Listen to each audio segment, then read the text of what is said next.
Bonjour à toutes et à tous, bienvenue pour ce H2 Breakfast du 23 janvier 2026, premier H2 Breakfast de l'année.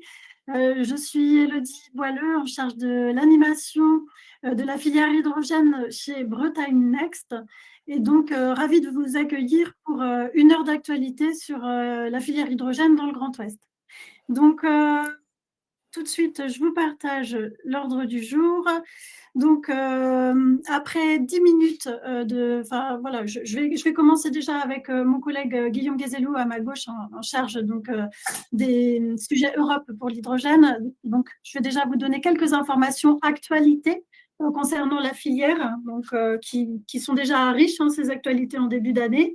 Ensuite, j'aurai le plaisir de passer la parole à la société EPI, représentée par François-Xavier Cousineau, donc ingénieur d'affaires, et nous verrons que cette société travaille déjà, en tout cas, est déjà investie dans plusieurs projets en Bretagne.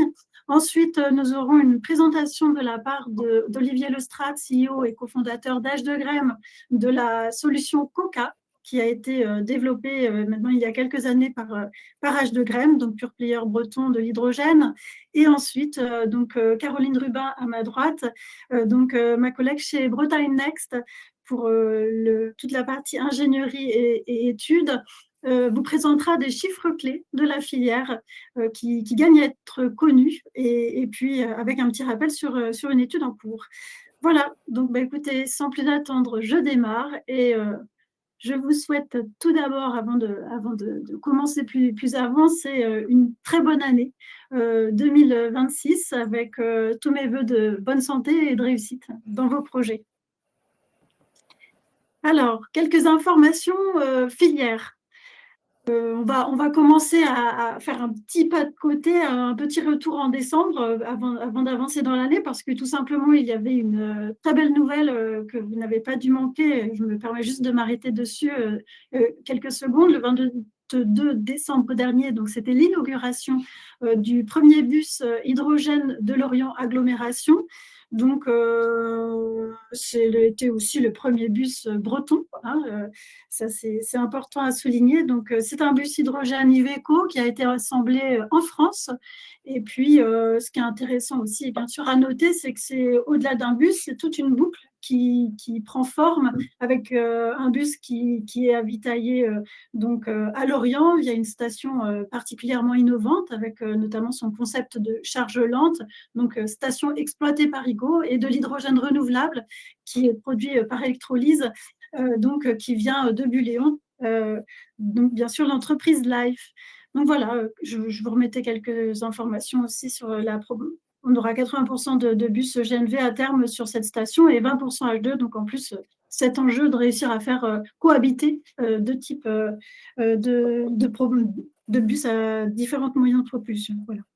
Donc, j'avance aussi parce que, bien sûr, arrive à grands pas Evolution, le salon de l'hydrogène qui se tient à Paris, mais qui est un salon désormais, on peut le dire, international.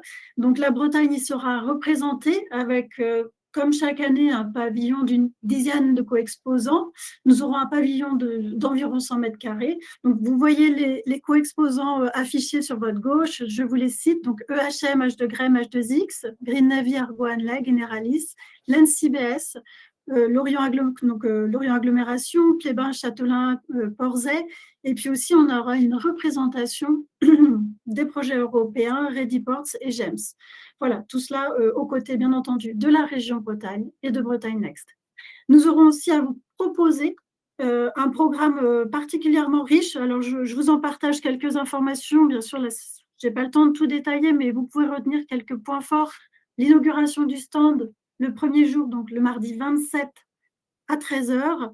Ensuite, nous aurons une intervention sur un des workshops d'évolution le premier jour aussi à 14 heures pour présenter les conclusions, la restitution des résultats de l'étude Waste to H2, que nous avions déjà présenté donc le 18 décembre dernier, c'était à Saint-Malo.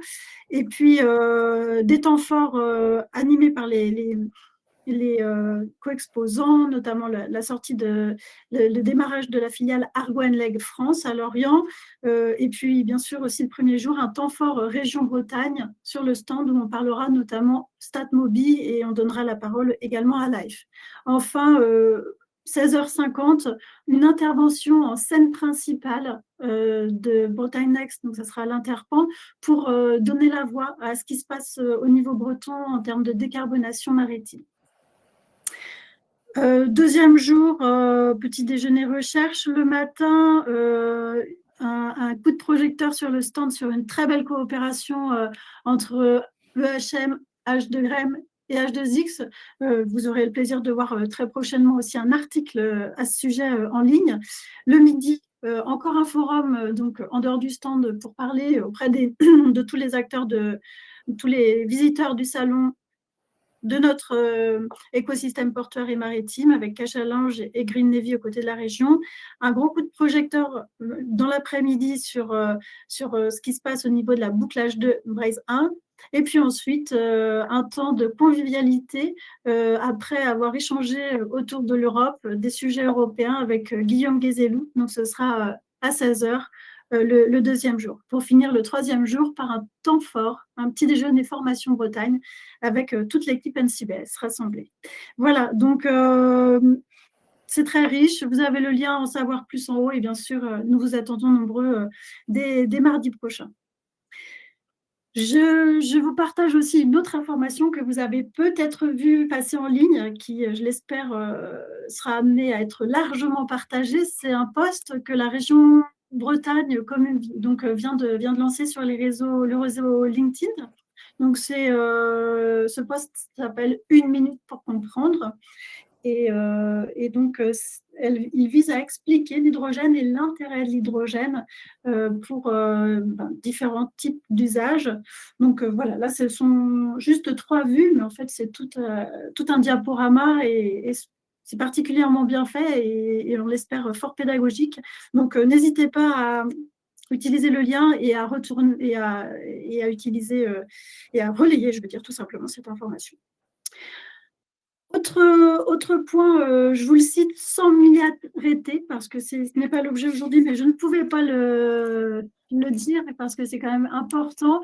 Il y a eu beaucoup de choses qui ont bougé au niveau européen pour l'hydrogène. Donc, je vous mets les principaux éléments là sur cette slide. Fin décembre, on avait quand même pas mal d'annonces au niveau autour de l'Innovation Fund. Vous voyez les chiffres, hein, tout de suite, on comprend l'intérêt, 2,9 milliards d'euros disponibles. Donc, il y a beaucoup de sujets à ce niveau-là. Tout de suite, là, je me réfère encore à Guillaume qui est à ma gauche, qui saura vous aider, vous guider si vous êtes intéressé pour en savoir plus. Parce qu'il y a l'Innovation Fund, bien sûr, mais il y a aussi le Clean Hydrogen Partnership qui, là, c'est ouvert il y a 2 jours. Donc, on a aussi besoin, nous, bien entendu, de regarder en détail toutes les opportunités qui peuvent être liées à tout cela, mais à votre disposition aussi pour en échanger, voir ce qu'il peut être fait, parce que vous voyez, 15 avril 2026 pour le dépôt des candidatures, ça vient très, très vite. Donc, à votre disposition pour échanger. Du coup, un autre Zoom, parce que c'est aussi tout aussi important, cette fois plutôt au niveau national. Nous avons aussi eu en décembre des informations importantes sur les appels liés à la production d'hydrogène décarboné par l'électrolyse. Je vous remets les éléments là donc, pour soutenir la production d'hydrogène décarboné. Donc, et puis un petit rappel, bien entendu, l'AP ADEME, donc l'appel à projet ADEME Innovation et Démonstration est toujours en cours et ça se terminera donc le 25 septembre. Un rappel aussi, je ne m'arrête pas sur ce sujet, vous l'avez déjà vu, mais pour vous dire que les AAP régions sont toujours ouverts jusqu'à épuisement des fonds. 3 sujets, démonstration d'usage maritime, usage terrestre et production et conditionnement. Donc là, le contact, c'est Maximilien Lemaine à la région Bretagne. enfin, un coup de projecteur que je vous partage, donc, parce que il peut y avoir des opportunités intéressantes pour vous, c'est l'AMI d'Engie Solutions, donc un appel à manifestation d'intérêt d'Engie pour accompagner les industriels dans leur trajectoire de décarbonation, passage à l'hydrogène vert. L'idée, c'est de voir dans quelle mesure Engie peut vous accompagner, notamment en finançant une étude. Là, le contact, c'est Albin Popo d'Engie. Le lien est actif sur ces slides pour accéder à son email. Et puis, coup d'œil aussi, coup de projecteur sur l'étude en cours. Alors, c'est un petit pas de côté, mais c'est des sujets qui sont liés. C'est le CO2. Donc, une étude sur les usages du CO2 dans la région Grand Ouest, avec comme porteur de l'étude Engie, GRDF Natran. Et puis, c'est une étude qui est soutenue par l'ADEME. Donc, le but, c'est de caractériser ces usages et de voir quels sont les potentiels de développement. Un autre coup de projecteur, l'actualité est riche. Donc, c'est une formation ENSM qui va avoir lieu au mois de mars prochain, 2 et 3 mars. On a la chance d'avoir ce type de formation en Bretagne, à Saint-Malo. Donc, l'enjeu, c'est de vous informer sur les stratégies de décarbonation. L'ENSM aussi est en mesure de vous informer très précisément de l'évolution des réglementations internationales, de faire le point sur les technologies existantes et les risques associés. Donc, si vous êtes intéressé, n'hésitez pas à contacter Pierre Giquel à l'ENSM, 2 et 3 mars prochain. Je sais qu'il reste un petit peu de place. Et puis sinon, vous trouverez certainement de la place en juin prochain. Donc, je peux aussi, si vous voulez, faire le lien pour vous renvoyer les infos en direction de Monsieur Giquel. Voilà, une étude, je ne m'y arrête pas, mais Caroline y reviendra tout à l'heure. On se rapproche des plus de 100 participants, donc on est absolument ravis. Si vous n'avez pas pu donner encore votre sentiment, votre voix, n'hésitez pas, ça sera encore possible, mais plus que pendant quelques jours. Et puis là, je vais me tourner vers Guillaume Guézélo, mon collègue du Service Europe à Bretagne Next, pour vous partager une opportunité. Si vous pouvez être intéressé, n'hésitez pas à revenir vers lui. Je t'en prie, Guillaume. Oui, voilà, on voulait vous participer, ça s'est fait un peu en dernière minute. Il y a un projet européen qui s'appelle H2 Shift, qui est conçu sur un modèle d'Open Innovation Test Bed, qui vise à accompagner l'émergence de technologies qui soient alternatives à l'électrolyse basse température. L'idée, c'est, à travers différents partenaires technologiques, de vous fournir 9 test lines, donc 7 technologiques et puis une sur l'upscaling, une sur le développement commercial, à travers l'expertise des différents membres du consortium. Alors pour l'instant, on a assez peu d'informations sur la manière avec laquelle ça va être géré. Ce qu'on sait, c'est que ça passera par un appel à projet et un peu en amont d'évolution. Dès lundi prochain à Paris, il y a une session d'information. Vous pouvez toujours vous inscrire. Je vais mettre les liens dans le chat. Et moi, je serai présent. Donc, si vous avez des questions ou si vous voulez obtenir mes notes, n'hésitez pas à m'envoyer un mail. Je remettrai aussi mon adresse mail dans le chat pour voilà, que je puisse vous partager toutes les informations utiles. Voilà, et on peut peut-être aussi répondre aux premières questions si tu veux, s'il y a besoin de détails en plus de ce qu'il y a. Voilà, donc écoutez, on a fait le tour des principales actualités et ça va m'amener à tout simplement céder la parole à Monsieur François-Xavier Cousineau, donc ingénieur d'affaires chez EPI, pour une présentation de la société et de ses projets, notamment en Bretagne. François-Xavier, je vous en prie. Oui, bonjour Elodie et bonjour Antoine. Eh bien, merci beaucoup de nous laisser la parole sur ce H2 Breakfast. Donc, je vais vous présenter la société EPI. Donc, EPI, c'est une société d'ingénierie qui est capable d'assurer la maîtrise d'œuvre de vos projets, de conception jusqu'à la réception. Et il faut savoir, c'est une société qui est indépendante, qui a 30 ans d'existence et indépendante puisque ses fondateurs sont toujours à la tête de la société. Donc, c'est une société qui a 150 collaborateurs, qui fait 17 millions d'euros de chiffre d'affaires et qui est établie sur 2 sites. Donc, un premier site sur Nantes et le deuxième site dans la région parisienne, à Brie-sur-Marne. Alors, 150 collaborateurs qui ont besoin de sens dans leur travail et qui ont vraiment l'idée de réaliser des projets utiles à la vie. Et donc, c'est pour cela que ça s'est concrétisé par le changement de nos statuts en décembre dernier pour être société à mission, avec cet objectif d'avoir des projets utiles, notamment au service de l'homme et de l'environnement. Alors, c'est une société qui est divisée en 4 pôles, dont un pôle appui, donc 3 pôles opérationnels et un pôle appui. Donc, les pôles opérationnels, c'est un pôle d'infrastructure pour notamment les territoires et les villes, un pôle bâtiment pour tout ce qui est bâtiment, travaux dans les bâtiments, et un pôle énergie-industrie dans lequel Florent et moi faisons partie. Et ce pôle, je vais vous détailler un peu plus le pôle énergie-industrie, donc qui est capable de travailler dans tout ce qui est multi-énergie, donc tout ce qui est hydrogène, gaz et IRV, dans tout ce qui est transition énergétique, mais aussi dans tout ce qui est dimensionnement des stations électriques d'un site, tant en termes de basse tension que en termes de haute tension, et aussi dans tout ce qui est contrôle-commande, où nous avons pas mal d'activités sur le contrôle-commande et les automatismes dans des cycles industriels. Alors, en ce qui concerne l'hydrogène, eh bien, nous sommes capables d'intervenir en tant que maître d'œuvre sur tous les secteurs du projet, sur tous les segments de projet. D'abord, plutôt en amont, avec la prise en compte des usages et puis les objectifs du projet que vous avez. Ensuite, évidemment, en définissant les process et en définissant aussi les utilisations, donc tout ce qui est fonctionnement et fonctionnel. Vous aider évidemment à choisir les technologies. Tout cela, on peut le synthétiser sur un plan de masse pour voir un peu la forme que ça peut avoir. Et après, on est dans le projet classique, puisqu'on est capable de faire les études de faisabilité, d'avant-projet, des études pro avec la rédaction des DCE et des dossiers de consultation d'entreprise, et puis le suivi des travaux ainsi que les essais.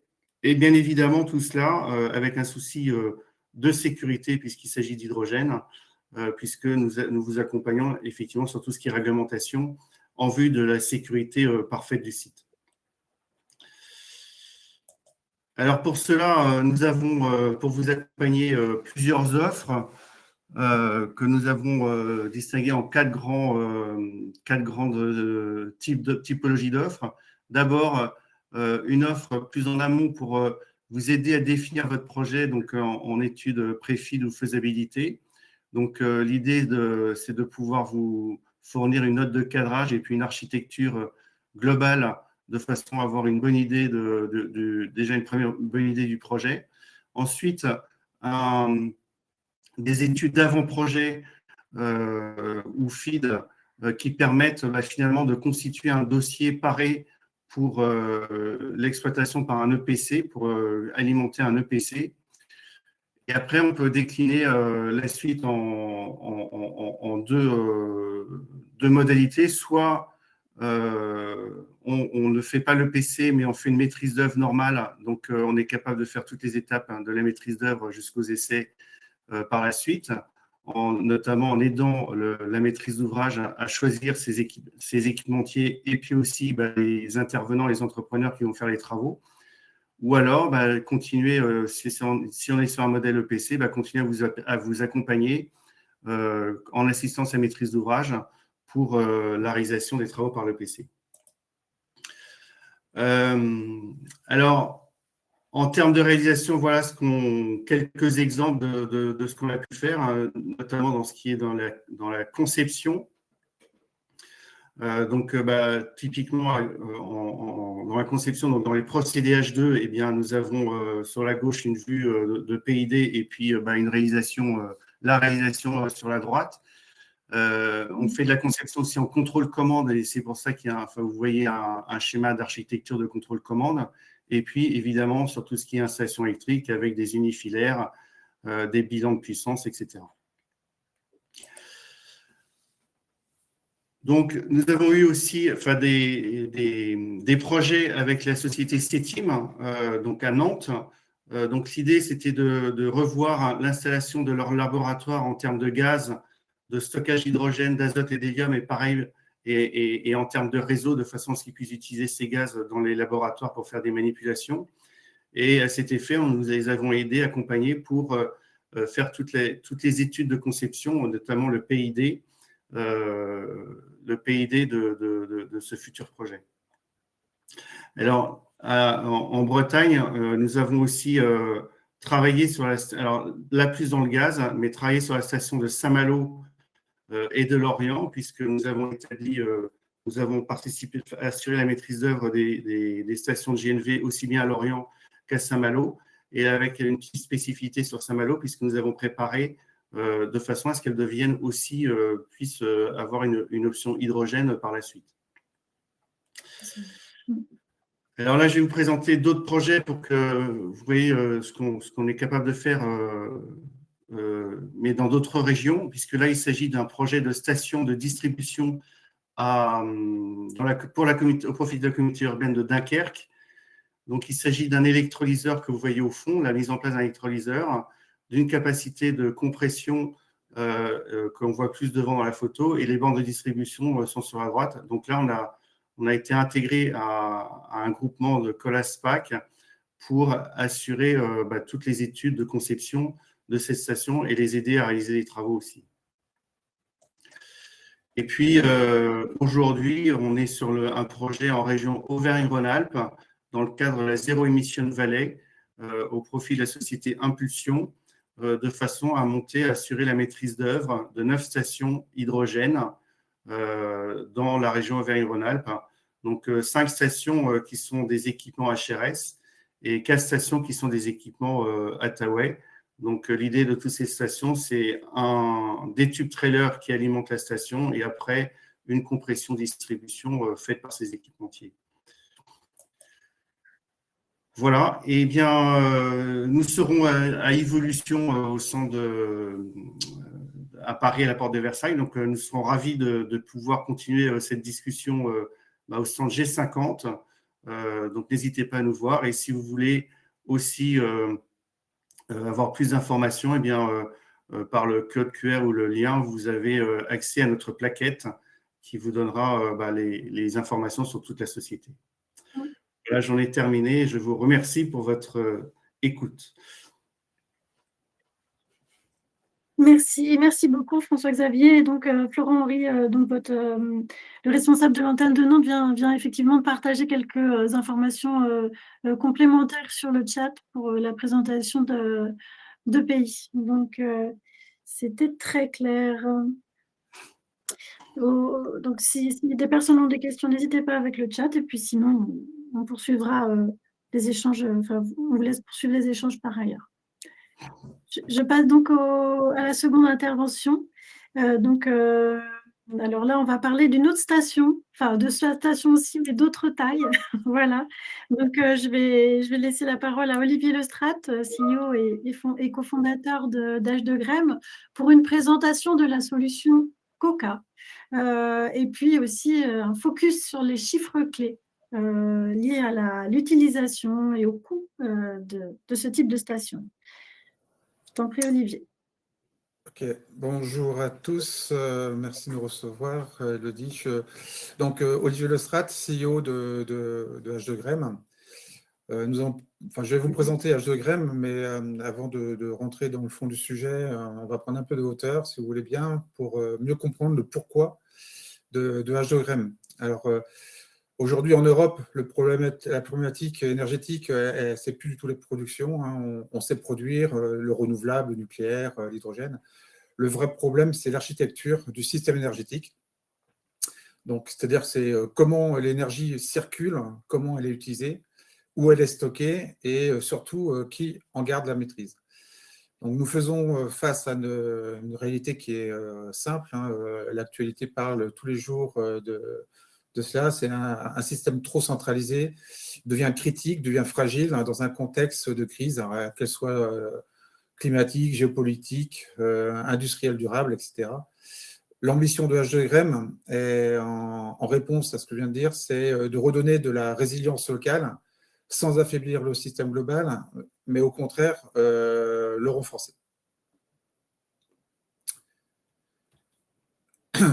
Donc, le système énergétique européen a été construit sur un modèle centralisé, donc de grandes unités de production, de longues chaînes logistiques, des réseaux fortement interconnectés.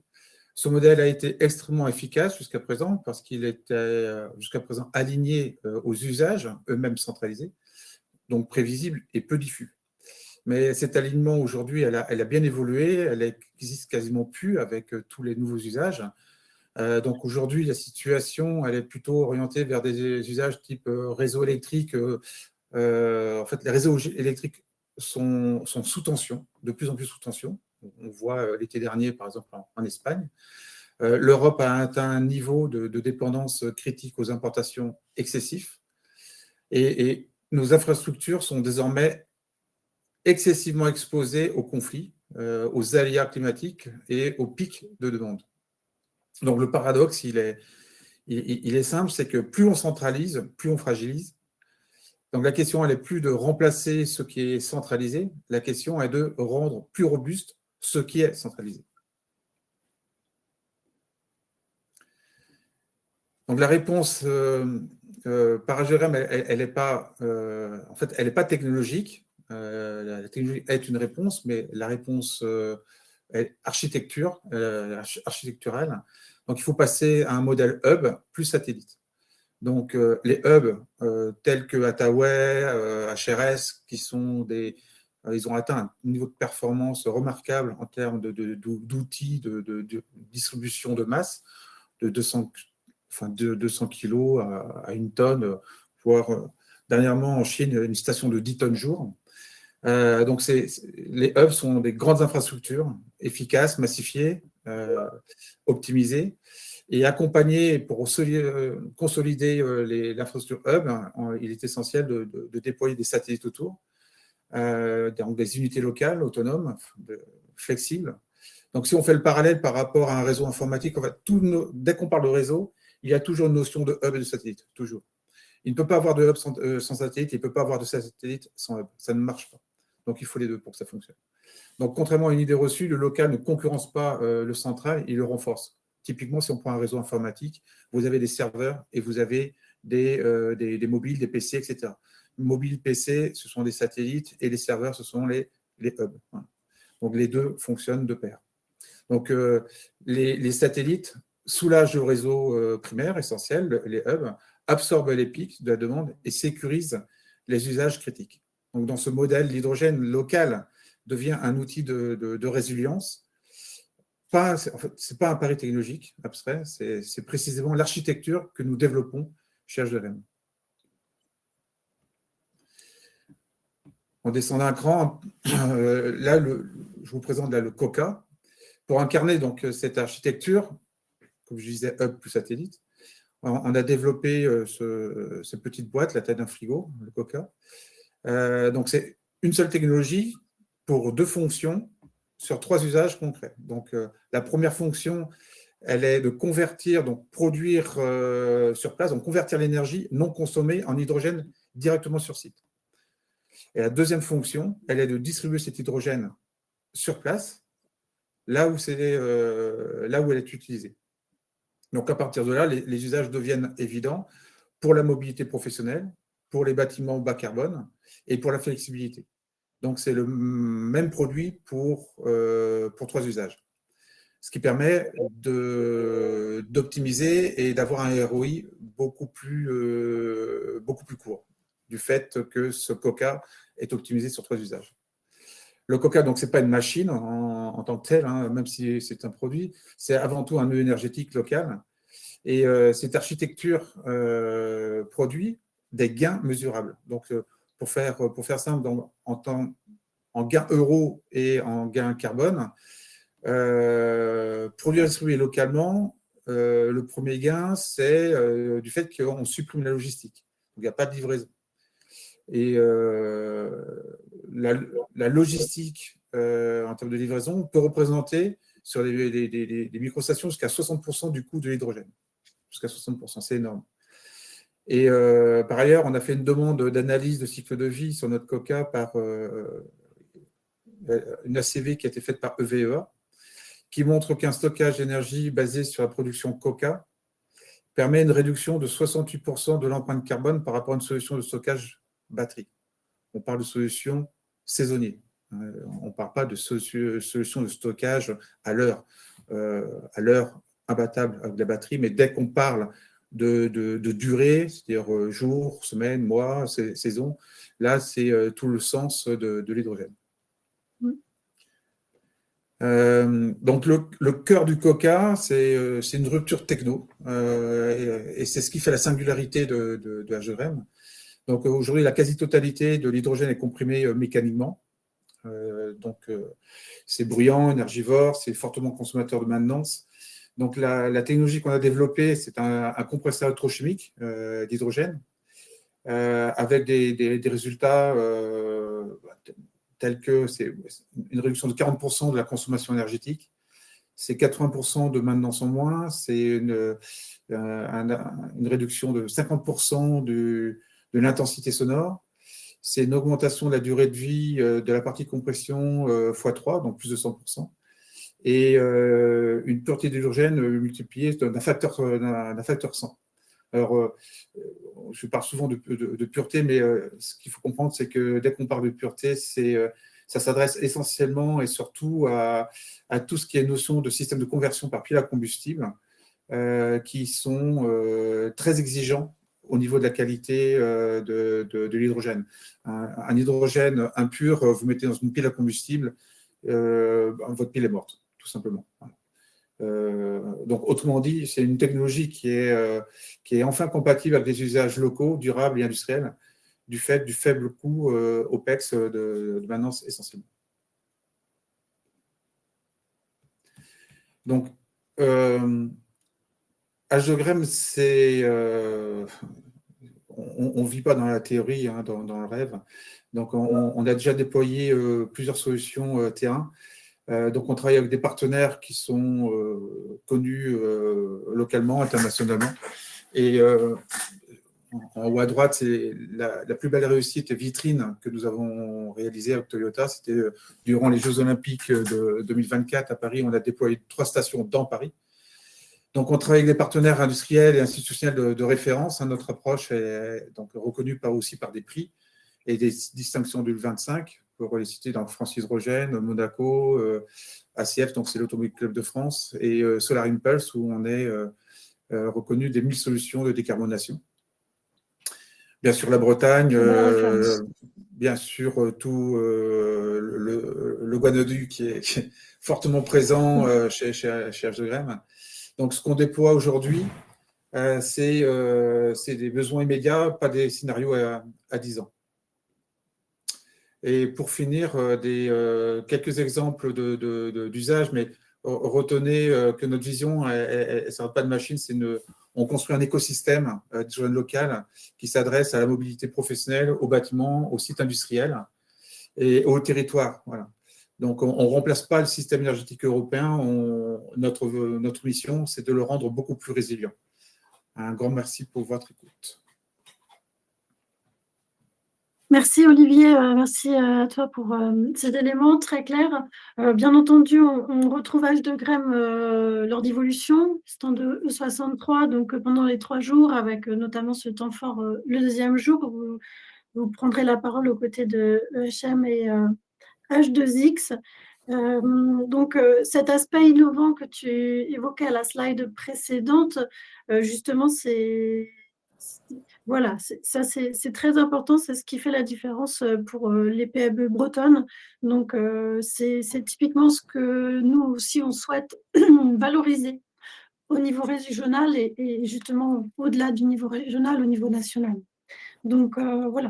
Si vous avez des questions pour Olivier, n'hésitez pas, bien entendu, dans le chat. Nous, on va poursuivre ce webinaire, mais nous ne manquerons pas, effectivement, d'essayer de valoriser tout ce savoir-faire et notamment via les chiffres clés de la filière où on essaie de mettre le plus en avant possible tous ces éléments, ces brevets et ces publications qui sont celles des entreprises bretonnes.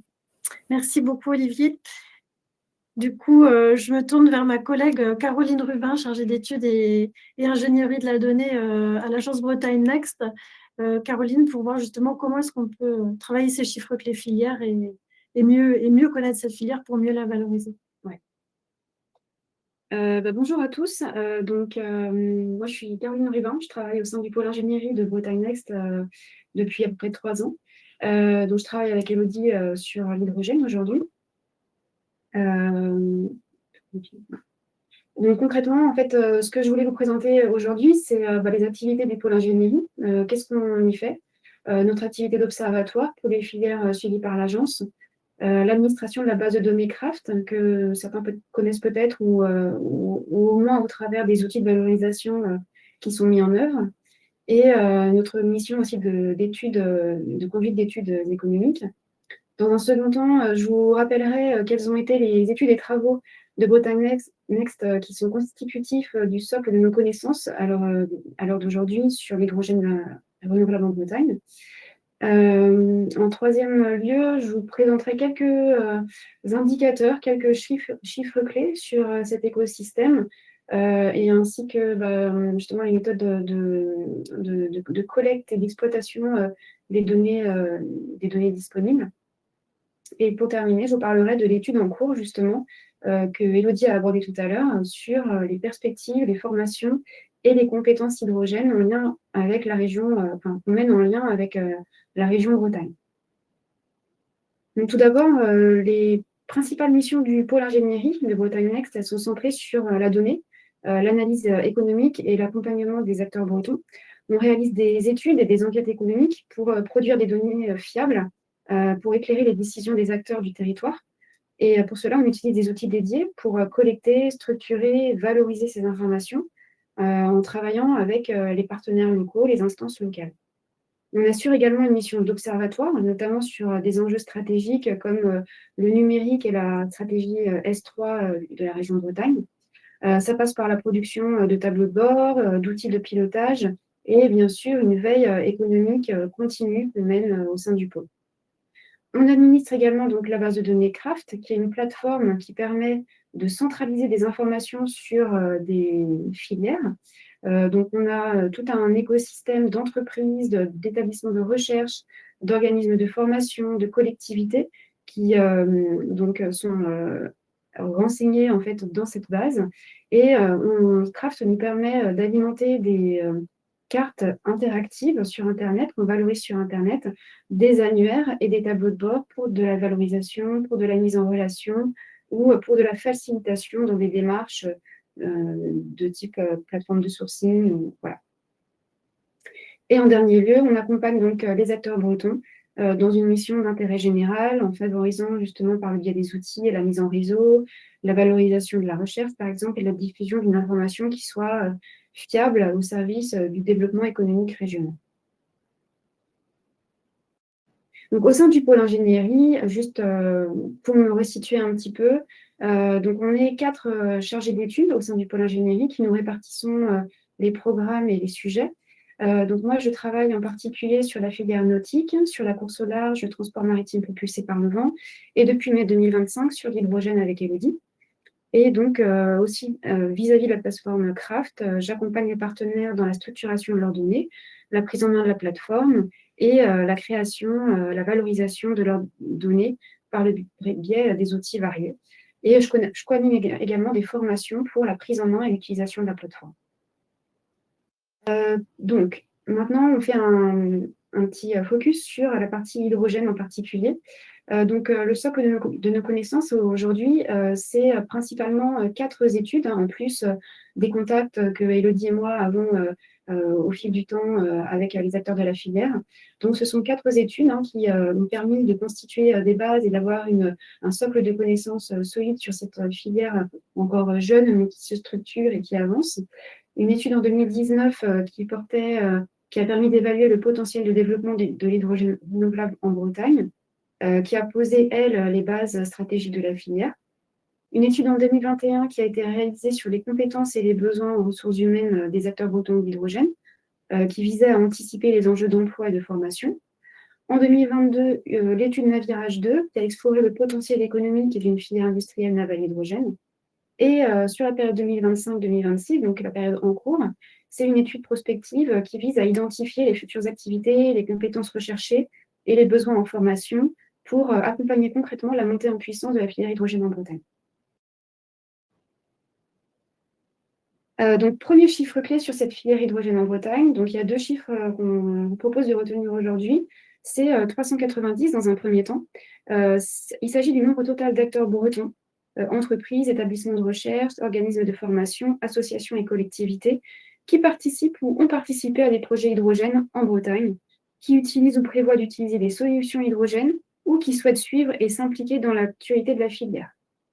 Donc, en se concentrant sur les acteurs qui ont déclaré et qui valorisent des compétences ou des activités directement liées à l'hydrogène, on recense 156 acteurs qui sont implantés en Bretagne, donc c'est-à-dire qui sont positionnés sur la chaîne de compétences hydrogène et qui sont localisés en Bretagne. Et si on inclut les partenaires, les acteurs en dehors de la Bretagne, mais qui sont valorisés sur notre chaîne de compétences parce qu'ils ont pu apporter ou ils apportent aujourd'hui des compétences hydrogène auprès d'acteurs bretons ou sur des projets bretons, on arrive à peu près à 200 acteurs. Voilà, tel le pays, par exemple, ce jour. Ouais. Donc, H2Grem serait dans les 156 et le pays dans les 190. Voilà, 200. Ouais. Donc, je vous propose de faire un petit zoom en fait, sur les 390 acteurs. Donc, aujourd'hui, cet écosystème est élargi. C'est 300 bretons, c'est 390 acteurs qui sont en majorité composés d'entreprises.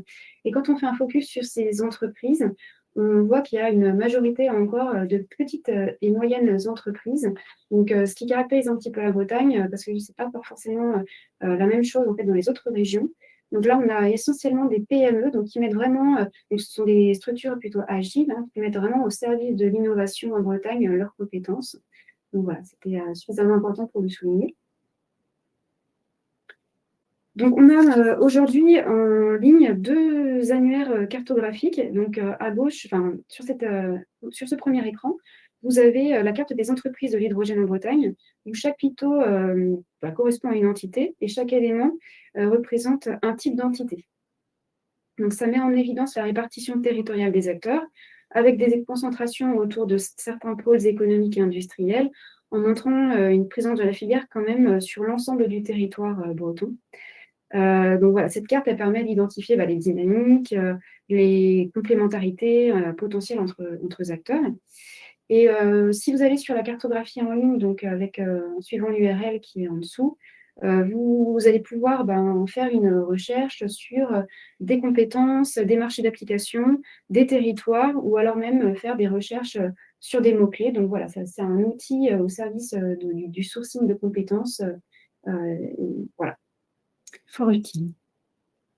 Sur ce deuxième annuaire, qui est aussi en ligne sur notre ancien site pour le coup, donc là c'est l'annuaire des projets hydrogène en Bretagne, où là chaque picto, chaque entité, chaque projet plutôt est référencé, est identifié par un picto, et chaque type de picto représente un type de projet.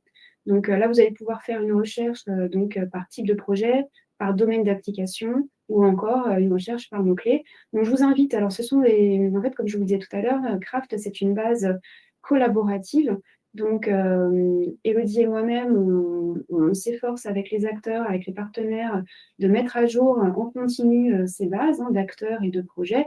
Mais n'hésitez pas à aller faire un petit tour sur ces annuaires et à rechercher votre structure, vos projets. Si vous avez des nouveaux projets dont on ne serait pas forcément au courant tout de suite, les vérifier et puis à compléter, mettre à jour vos données, nous envoyer un petit mail si jamais vous avez des choses à corriger, on pourra faire la mise à jour pour vous. Et bien sûr, ces 2 bases sont liées. Tout à fait. Donc, notre mission d'observatoire, ça passe aussi donc, par la consolidation d'indicateurs auprès des différents services de Bretagne Next. Donc là, pour le coup, on a travaillé avec le pôle Europe de Bretagne Next pour faire un inventaire en fait, des acteurs bretons qui étaient engagés dans des programmes européens de coopération autour de l'hydrogène. Donc, on a pu identifier 9 projets hydrogène qui étaient en cours à l'échelle de l'Europe. et qui impliquait une coopération entre régions européennes. Voilà, je ne vais pas trop m'attarder dans le détail des projets, mais en tout cas, voilà, c'est le type d'indicateurs qu'on peut suivre, au même titre que les dépôts de brevets et les publications scientifiques, donc, qui sont clairement des indicateurs pour évaluer le niveau d'innovation, identifier les domaines, les thématiques en croissance, évaluer la concurrence, donc en voyant quels sont les acteurs qui sont impliqués. Ça permet aussi tout simplement de voir si si le domaine, le secteur est plutôt en croissance ou en déclin, hein. Et puis, ça permet aussi de repérer des partenariats entre des entreprises et des établissements de recherche. Donc, par exemple, sur les brevets, on a fait ce petit travail sur la base des données INPI, qui met à disposition via une interface de recherche les brevets, tous les brevets déposés.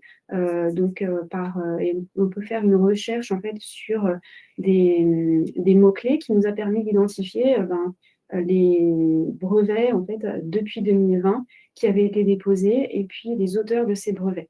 Donc là, par exemple, on voit que l'Université de Rennes et H2Grem, vous êtes à égalité en fait dans les dépôts de brevets sur la période 2020-2025. Donc voilà, c'est une façon qu'on a de suivre la dynamique et suivre les porteurs aussi, des entreprises porteuses d'innovation. Tout à fait.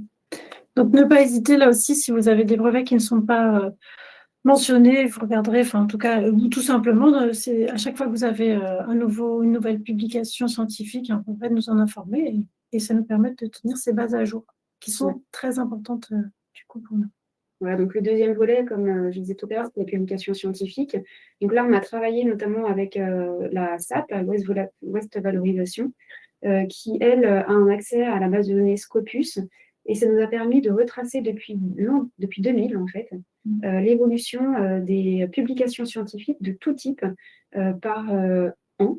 En lien avec l'hydrogène. Donc pour ça, on a traqué les publications qui émanaient d'auteurs, et puis surtout de mots-clés, en lien avec des mots-clés ou des combinaisons de mots-clés. On a fait des petits tests, on a passé en revue une bonne centaine de publications pour voir si les résultats de la requête étaient pertinents. Et on a obtenu finalement un ensemble en fait, de publications qui nous ont permis de voir en fait, quels étaient les domaines qui étaient le plus récurrents en fait, en lien avec l'hydrogène, et puis quels étaient aussi les établissements le plus souvent affiliés à ces publications scientifiques. Donc là encore, c'est un indicateur intéressant à suivre dans le temps pour identifier les synergies et puis le dynamisme de la filière. Et ce sont donc des chiffres clés qui vont être utilisés notamment par le GT Recherche, notamment dans son objectif de valoriser la recherche bretonne au niveau de la chaire hydrogène du CNRS. Voilà. Et je termine donc, du coup avec l'étude en cours que nous menons actuellement avec et pour la région Bretagne. Donc cette étude, en fait, elle vise l'ensemble des acteurs bretons de l'hydrogène renouvelable en Bretagne. Hein. Tous les types d'acteurs sont concernés. La finalité de cette étude, c'est d'aligner l'offre de formation avec les besoins émergents de la filière hydrogène, tout en valorisant les parcours existants et ceux qui restent à développer. Donc, les trois objectifs principaux de cette étude, c'est cartographier les activités hydrogène en Bretagne et mettre à jour les données existantes, identifier les compétences hydrogène recherchées, notamment sur les métiers en transition ou émergents, et recenser et caractériser l'offre de formation hydrogène présente sur le territoire. Depuis septembre 2025, on a interrogé plus de 400 acteurs de tout type qui sont issus de la base de contact de Bretagne Hydrogène Renouvelable. Ce sont des acteurs qui sont implantés en Bretagne, mais qui sont engagés dans des projets hydrogène avec des acteurs bretons. Ce slide présente la méthodologie d'enquête qui a été mise en place pour cette étude.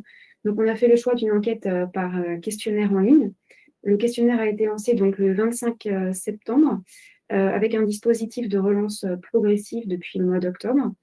donc 4 relances par email entre octobre et janvier, et des relances téléphoniques à partir de décembre, réalisées par un prestataire externe, et puis aussi en direct par Élodie, Maximilien en particulier.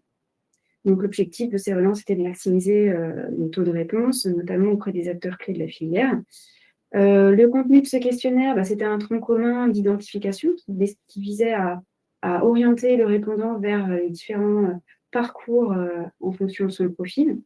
Donc un parcours pour les entreprises, collectivités et associations qui portent sur les perspectives autour de l'hydrogène, leurs besoins en ressources humaines, les compétences recherchées et le niveau de connaissance de l'offre de formation continue et initiale. Et le second parcours pour les acteurs de la formation, sachant que une entreprise qui dispense aussi des formations, elle peut répondre aux deux parties. Ce deuxième parcours vise à caractériser l'offre de formation hydrogène, donc les niveaux d'entrée et de sortie, les publics visés, les débouchés, les difficultés d'insertion d'entreprise pour les stagiaires ou les alternants, les partenariats avec les acteurs économiques et les équipements et les installations pédagogiques pour dispenser les formations hydrogène. Donc en parallèle, cette enquête elle permet aussi de mettre à jour les informations structurelles, puisque via les envois personnalisés qui ont été faits, normalement à la fin du questionnaire, vous pouvez accéder au contenu de votre fiche dans notre base et mettre à jour les informations qui ne seraient pas correctes. Donc, on fait appel à vous pour vérifier que votre réponse a bien été enregistrée. L'enquête, elle est disponible en fait jusqu'au 30 janvier. On laisse le questionnaire ouvert jusqu'à une évolution la semaine prochaine.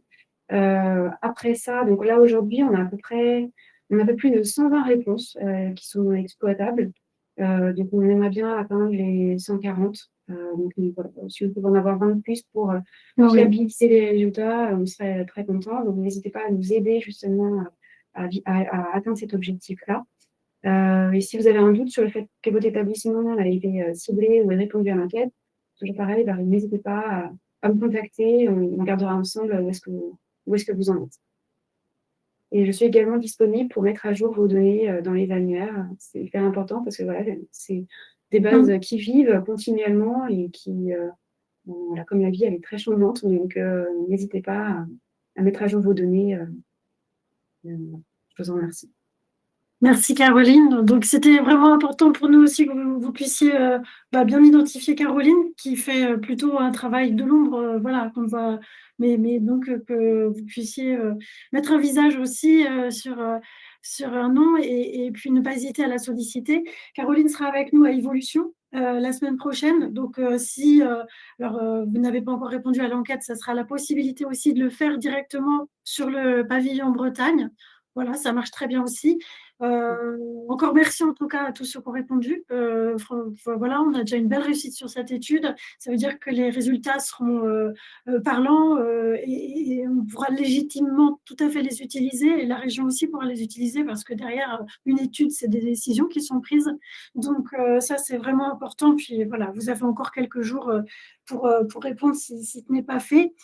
Présentation en copart, comme Caroline a dit, des résultats. Donc, ça va être donc le 19 mars prochain, comité des partenaires organisé par la région Bretagne. Ce sera à Redon.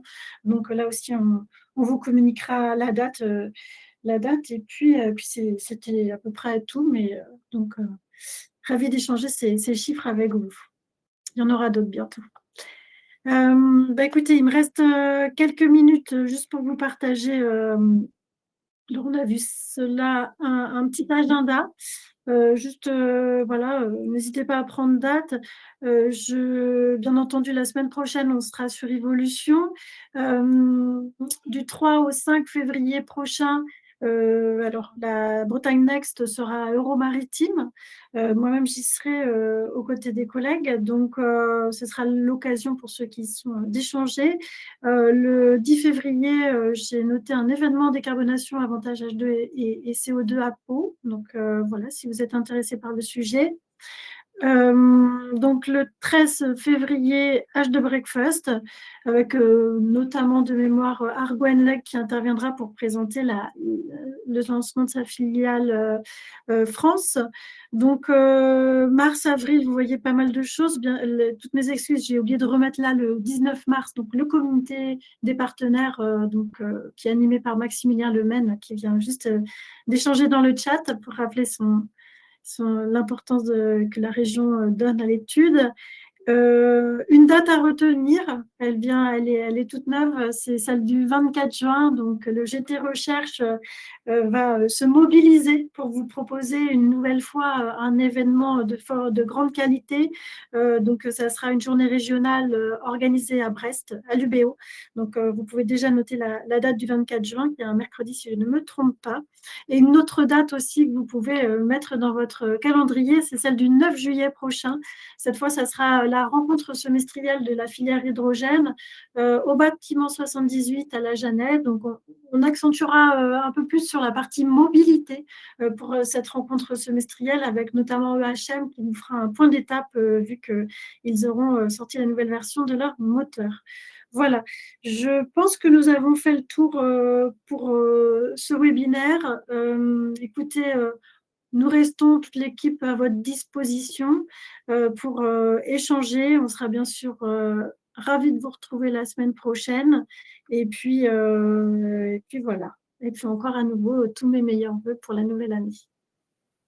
Je vous souhaite une bonne journée et je vois que quelqu'un est en train de taper, mais on va récupérer, voilà, s'il y a des questions, des petites choses, les éléments. Bonne journée à tous et à bientôt.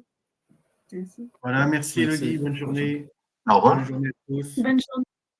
Au revoir à tous. Merci.